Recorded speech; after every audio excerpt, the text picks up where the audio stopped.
దేవుని నామమునకు స్తోత్రములండి. నాటి ధ్యానాంశము పరిశుద్ధాత్మ కార్యము. యోహాను సువార్త 14:15-26 వచనములండి.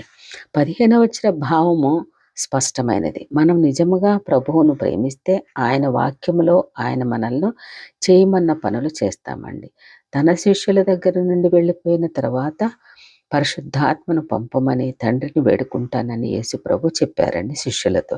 పరిశుద్ధాత్మ వారితో ఎల్లప్పుడూ ఉండడమే కాదు, వారిలో నివసిస్తారని, ప్రభు ఆజ్ఞలకు లోపడేలాగా చేస్తారు. అవిశ్వాసులు పరిశుద్ధాత్మను పొందడం కానీ తెలుసుకోవడం కానీ వారికి తెలియదండి. ఎందుకంటే వారు ఆయన్ని చూడలేదు కదా. శిష్యులైతే ఆయన తమ జీవితంలో పనిచేయడం చూశారు కనుక ఆయన్ను తెలుసుకున్నారు. విశ్వాసులందరి విషయంలో ఇది ముమ్మాటికి నిజమండి. అంతకంటే మించింది మరొకటి ఉంది. అదేమనగా యేసు ప్రభు స్వయముగా వారి కోసం రాబోతున్నారు. యోహాను సువార్త 14:18 ప్రకారం 19 వచనంలో ప్రభు మాటలు నెరవేరాయి. యేసు ప్రభు మరణించి తిరిగి లేచి పరలోకమునకు వెళ్ళక ముందు అవిశ్వాసులు ఎవ్వరూ ఆయన చూడలేదు. కానీ విశ్వాసులు ఆయన పలుమార్లు చూచారు. లూకా సువార్త 24 యోహాను సువార్త 21 చూశారండి. అపోస్తల కార్యములు 1. ఆయన పరలోకమునకు వెళ్ళిన తర్వాత కూడా విశ్వాస దృష్టితో ఆయన చూస్తూనే ఉన్నారు. నేడు ఆయన్ని మనము ఆ రీతిగానే చూస్తున్నామండి. ఆయనని ప్రార్థన చేస్తున్నాము. ఆయన సిలువలో మరణించినందున మహిమ ప్రభావమును పొందిన మకుటధారిగా ఆయన్ని చూస్తున్నాము. హెబ్రీ పత్రిక 2:9 ప్రకారం ముందు ముందు కూడా ఆయన్ను స్వయంగా మన కళ్ళతోనే చూస్తాము. యోహాను రాసిన మొదటి పత్రిక 3:2 ప్రకారం. అంతేకాదండి, ఆయనతో కూడా ఉంటాం మనం. ప్రకటన గ్రంథం 22:3-4 ప్రస్తుతానికైతే తండ్రిలో క్రీస్తు ఉండడము, మనము ఆయనలో ఉండడము, ఆయన మనలో ఉండడము, ఇదంతా మనకు అర్థం కానట్లుగా ఉంటుందండి. అయితే ఆ రోజున మాత్రం సంపూర్ణంగా గ్రహిస్తాము.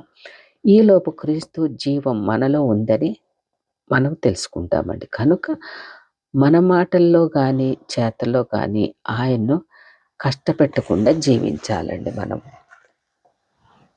లూకా సువార్త 14:21 ప్రకారంలో 15వ వచనానికి పూర్తిగా వ్యతిరేకమైంది. దేవుని ఆజ్ఞలకు లోబడేవారు, దేవుని ప్రేమించేవారు తండ్రి యేసు ప్రభు వారిని ప్రేమిస్తారు. యేసు ప్రభు వారికి తనను తాను బయలుపరుచుకుంటారు. ఎలాగంటారా? దేవుని లిఖిత వేదమైన వాక్యం ద్వారా. యేసుక్రీస్తు ఈ లోకానికి రాజుగా వచ్చే పక్షంలో లోక ప్రజలకు కనబడకుండా తన శిష్యులకే ఎలాగ వెల్లడించుకుంటారో యూదాకు బోధపడలేదు.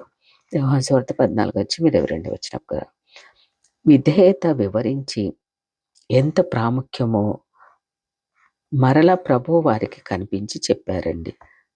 యోహాను సువార్త 14:23 ప్రకారం ఎవరైతే విధేయత చూపుతారో అలాంటి వారిని తండ్రి ప్రేమిస్తారు. అంతేకాదు, తండ్రి కుమారులు ఇద్దరూ వచ్చి ఆ వ్యక్తితో నివసిస్తారండి. ఇక్కడ ప్రభు భిన్నమైన పదము పలికారు. ఏమనగా నా ఆజ్ఞలు 21 వచనం బదులు నా సందేశం లేదా నా మాటలు అనే మాట వినియోగించారు. ఇది ఆయనకు సంతోషం కలిగిస్తున్న మాట. ఎవరైనా స్నేహితుడిని ఏదైనా పని చేయమని ఆజ్ఞాపిస్తామా? అతడు ఏం చేయాలో తెలియచేస్తాం. అతడు మనకు అత్యంత సన్నిహితుడు కనుక మన కోరికలేమిటో సులభంగా గ్రహిస్తారు. 2వ వచనంలో ప్రస్తావించిన ప్రేమ కంటే ప్రభు ఆజ్ఞలకు విధేయులం కావాలంటే మరింత గొప్ప ప్రేమ అవసరం అండి మనకు. అలాంటి గొప్ప ప్రేమ ఉన్నవారు గొప్ప ఆశీర్వాదం కూడా అనుభవిస్తారు. తన ఆజ్ఞలకు లోబడే వారికి తను వెల్లడించుకుంటారని 21వ వచనంలో ప్రభు మాట ఇచ్చారు.